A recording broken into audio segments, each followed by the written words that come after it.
आप सभी का स्वागत है हमारी चैनल पर। 3400 साल पहले से है राम कथा। वेदों में राम नाम, ब्रह्मा के वरदान और नारद के शाप सहित राम अवतार के 4 कारण बताए गए हैं। हिंदू संस्कारों में जन्म से लेकर मृत्यु तक राम का नाम किसी न किसी तरह जुड़ा हुआ है।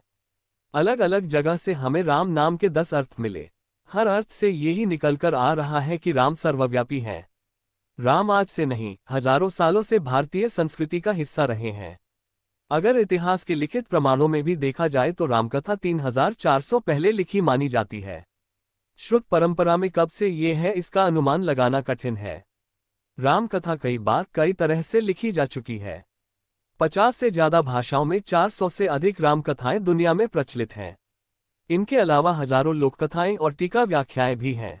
भगवान विष्णु को राम अवतार क्यों लेना पड़ा, इसके पीछे श्रीमद्भागवत, वाल्मीकि रामायण, हरिवंश पुराण और रामचरितमानस में अलग अलग कारण बताए गए हैं। मोटे तौर पर 2 शाप और 2 वरदान हैं जो राम अवतार का कारण बने। जानते हैं वो शाप और वरदान क्या थे। इससे पहले आपने हमारी चैनल को सब्सक्राइब नहीं किया तो कर दीजिए। श्रीमद्भागवत महापुराण के 3रे अध्याय में कहानी है। सृष्टि के आरंभ में ब्रह्मा जी ने कई लोकों की रचना करने के लिए तपस्या की। उनकी तपस्या से प्रसन्न होकर भगवान विष्णु ने सनक, सनंदन, सनातन और सनत कुमार नाम के 4 मुनियों के रूप में अवतार लिया। ये भगवान विष्णु के पहले अवतार माने जाते हैं। वैकुंठलोक में भगवान विष्णु के जय विजय नाम के 2 द्वारपाल थे। एक बार सनकादि मुनि भगवान विष्णु के दर्शन करने वैकुंठ आए। जब सनकादि मुनि द्वार से निकलकर जाने लगे तो जय विजय ने हंसी उड़ाते हुए उन्हें बेतड़ाकर रोक लिया। सनकादिक मुनियों को ये बात बुरी लगी। उन्होंने दोनों को 3 जन्मों तक राक्षस योनि में जन्म लेने का शाप दे दिया। क्षमा मांगने पर सनकादि मुनि ने कहा कि तीनों ही जन्म में तुम्हारा अंत स्वयं भगवान श्रीहरि करेंगे। 3 जन्मों के बाद तुम्हें मोक्ष की प्राप्ति होगी। पहले जन्म में जय विजय ने हिरण्यकशिपु व हिरण्याक्ष के रूप में जन्म लिया। भगवान विष्णु ने वराह अवतार लेकर हिरण्याक्ष का तथा नरसिंह अवतार लेकर हिरण्यकशिपु को मारा। दूसरे जन्म में जय विजय ने रावण और कुंभकर्ण के रूप में जन्म लिया। इनका वध करने के लिए भगवान विष्णु को राम अवतार लेना पड़ा। तीसरे जन्म में दोनों शिशुपाल और दंतवक्र के रूप में बने। इस जन्म में भगवान श्री कृष्ण ने इनका वध किया। भगवान राम के अवतार का पहला कारण सनकादिक मुनियों का शाप बना। रामचरितमानस के बाल कांड में कहानी है। एक बार नारद मुनि हिमालय में जाकर तपस्या कर रहे थे। उनकी तपस्या कई वर्षों तक चली। इंद्र को लगा कि नारद मुनि अपने तप से इंद्र का पद हासिल कर लेंगे। इंद्र ने कामदेव को आदेश दिया कि नारद मुनि की तपस्या भंग कर दो। कामदेव वहां पहुंचे जहां नारद तपस्या कर रहे थे। उन्होंने नारद मुनि पर काम बाण चलाए। बाणों के प्रभाव से नारद मुनि की तपस्या टूट गई। उन्होंने आंखें खोली और कामदेव की तरफ देखा। कामदेव को ये लगा कि नारद भी मुझे भगवान शिव की तरह भस्म कर देंगे। उन्होंने नारद से माफी मांगी। कामदेव ने कहा कि मैंने ये सब हमारे राजा इंद्र के कहने पर किया। आपकी तपस्या भंग करने में मेरा कोई हित नहीं है। मैंने बस राजा की आज्ञा का पालन किया है। कामदेव से ऐसी बात सुन नारद मुस्कुराए और उसे क्षमा कर दिया। माफी मिल गई तो कामदेव ने कहा मैंने भगवान शिव की तपस्या भंग की थी तो उन्होंने मुझे भस्म कर दिया था। उन्होंने काम को जीत लिया लेकिन क्रोध से हार गए। आपने तो क्रोध को भी जीतकर मुझे क्षमा कर दिया। आप तो शिव से भी बड़े सन्यासी हो गए।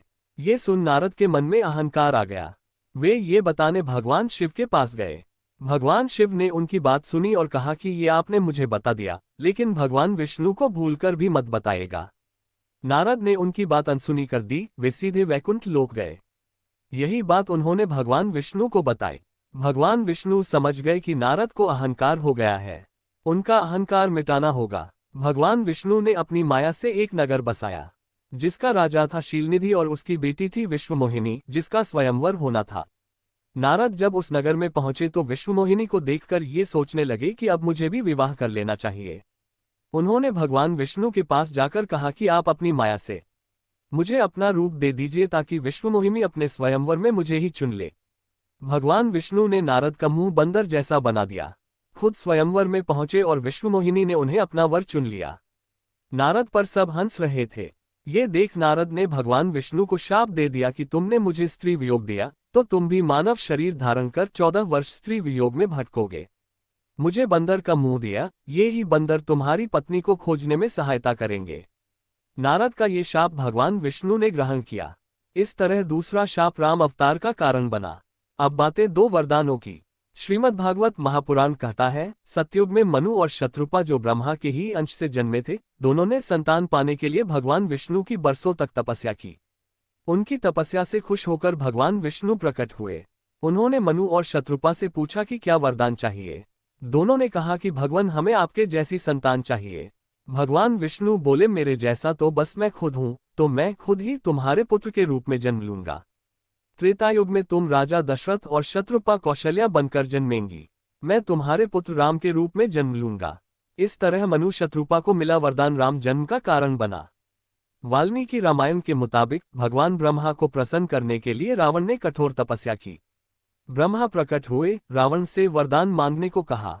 रावण ने कहा, मुझे अमर होने का वरदान चाहिए। ब्रह्मा जी ने जवाब दिया कि इस संसार में कोई भी अमर नहीं है, जो पैदा हुआ है उसे मरना ही होगा। हाँ, तुम अपने मरने की परिस्थितियां खुद तय कर सकते हो। रावण ने कहा, ठीक है, आप मुझे वरदान दीजिए कि मुझे कोई देवता या दानव नहीं मार सके। ना नाग, किन्नर, गंधर्व, यक्ष, गण या कोई देवी भी ना मार सके। मुझे कोई हिंसक पशु भी ना मार सके। ब्रह्मा जी ने उसे ये वरदान दे दिया। रावण ने मनुष्य और वानर ये दो छोड़ दिए, क्योंकि उसे लगा कि जब कोई नहीं मार सकता है तो नर और वानर ये दोनों उसे कैसे मार पाएंगे। रावण को ब्रह्मा का दिया ये वरदान भी कारण था कि भगवान विष्णु को मानव रूप में राम अवतार लेना पड़ा, क्योंकि रावण को कोई साधारण मानव ही मार सकता था। इस तरह दो शाप और दो वरदान राम अवतार के मुख्य कारण बने। रामायण से पहले ऋग्वेद में रामायण के 4 पात्रों का उल्लेख मिलता है। इक्ष्वाकु, दशरथ, राम और सीता, इन चारों का उल्लेख ऋग्वेद में अलग अलग जगह मिलता है। हालांकि चारों का उल्लेख अलग अलग जगह पर है और ये कहीं भी स्पष्ट नहीं है।